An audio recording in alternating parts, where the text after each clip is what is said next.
Yo, yo, yo! Welcome back to the MMA Short Show. As always, your boy, Steven Moustaris.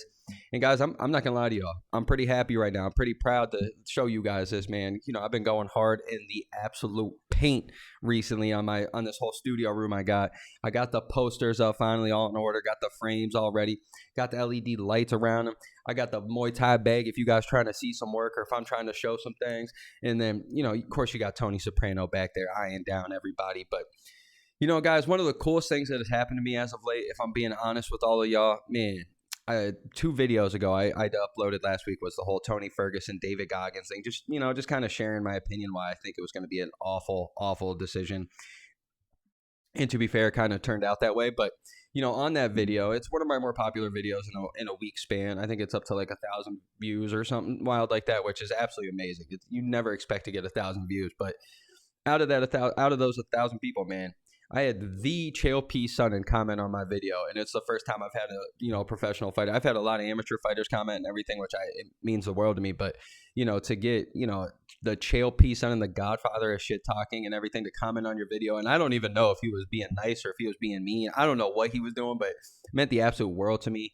And hopefully that comment's up or whatever. But it's almost like a perfect transition, a perfect segue into what I'm trying to talk about, man. And I did my instant reaction UFC 296 this past week. And, I raised the question of like, man, was it, maybe the worst card of the year? And when I say that, man, it's out of the pay-per-view cards. We have so many stacked cards left and right that, like, to be honest about one card kind of being lackluster and not really delivering off the hype that we had for it. Like, what's wrong with that being the worst card of the year when we have 14 stacked ass cards a year? Like, no shit talking either. It was a good card. I still enjoyed it. The prelims were amazing. Early prelims were amazing. Even the first fight of the night was amazing. It was just the last like 3 or 4 fights were just, for what we expected. I thought it was a little better. And this is the sad part. The best fight at UFC 296 wasn't even in the octagon. And this is my whole point of the segue, man. The best fight of the night was out in the stands between Dricus du Plessis and Sean Strickland. And this is where it goes, man. To have Chael Sonnen comment on my thing, the ultimate god of, the godfather of shit talking and the godfather of letting your mouth get you a title shot, not your skill. And that's no hate to Chael Sonnen, because that man was talented. That man was phenomenal, but he learned really fast that, hey, this is a money game out here. This isn't, okay, I'm going to go win 8 in a row being boring or just letting my performance talk for me, because he had done that. The way he ran through Nate Marquardt, the way he ran through people, man. It was like, shit, I'm not being too loud or anything. And then it clicked to him. And then he realized, like, this is going to get you title fights. And then now, you got the Conor McGregors. You go on. And that's all people do nowadays. And it's crazy. Ever since the Conor thing, man, the UFC will not let anybody at all ever dictate the UFC again. Never let them get bigger than the UFC. And we saw that with Francis Ngannou this year. And we're seeing this now with Israel Adesanya. They had to purposely set this up. Like, maybe they didn't set up the fight.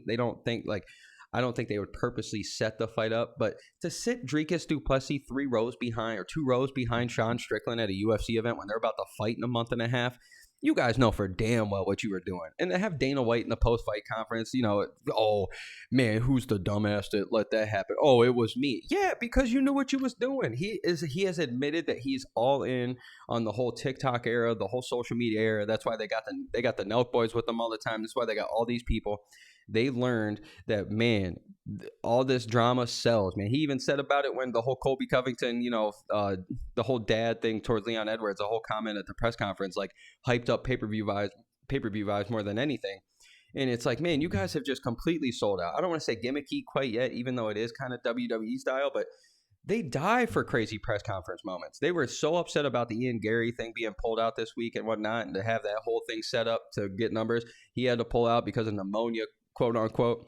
And so they're like, oh, well, shit, let's just get this thing going. Let's get this fight hyped up. Everybody loves Israel Adesanya. He was the biggest guy in this division. And since he was so big and now he's doing his thing, we're going to make people forget about him by having this happen. And it's just insane, man. It's crazy to see what the UFC does nowadays, especially like when I started first watching it. It was trying to prove that this wasn't human cockfighting. This was trying to prove that these guys are respectful, that they're amazing people outside of the UFC or outside of the octagon, outside of the sport.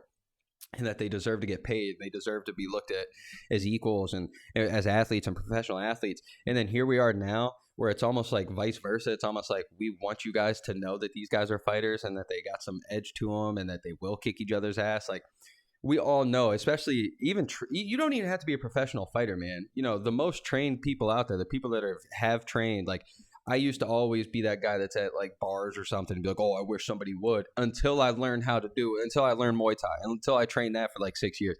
Man, then you realize like, okay, shit, you know, I can, you know, dish out an ass whoop, but at the same time, like somebody else can know what they're doing and kick your ass. Like the respect is ridiculous out there from MMA fighters.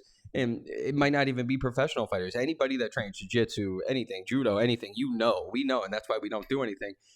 And I feel like it's just taking the sport back a little, even though the pay-per-view values are going up and the money's going up and the views are going up. I think it takes a little bit away from what they've been working on for so long, trying to get these guys to understand that these guys are perfect. These guys are nice out there. These guys are, you know, just like you and I, if not nicer. And to have these guys setting up fights now and at press conferences and inside the actual fight night, and they're not even there. They're just there spectating. Like, man, come on now. You guys know exactly what y'all doing to sell these fights, man.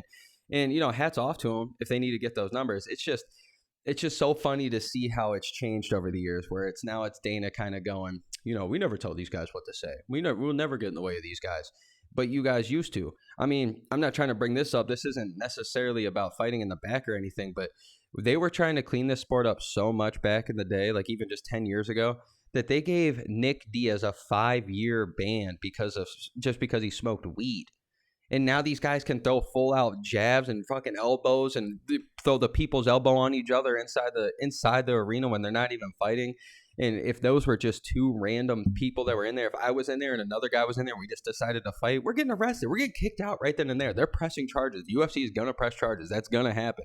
They don't want that shit at their show. But when it comes to their fighters to sell pay-per-views, I don't know, man. It's just wild to see, man. And I wish it, and that's another shout out to Chael Sonnen and, you know, old school Connor. Like those guys were the most genuine shit talkers of all time. You know, Chael Sonnen used to write his stuff down. I don't think this is like official, but it's pretty damn true. This man used to write his stuff down, practice in the mirror every day.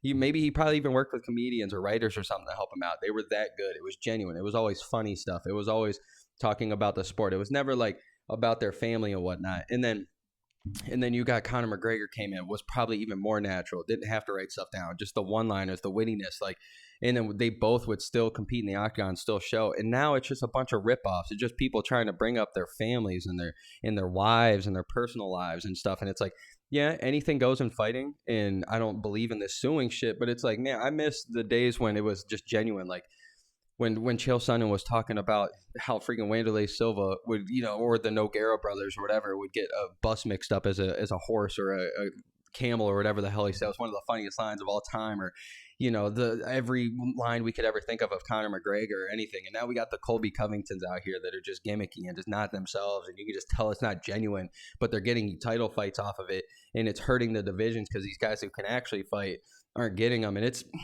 just crazy to see what the UFC is doing nowadays. Not only can you not be bigger than UFC, so they're making us forget about the Francises, making us forget about the Connors.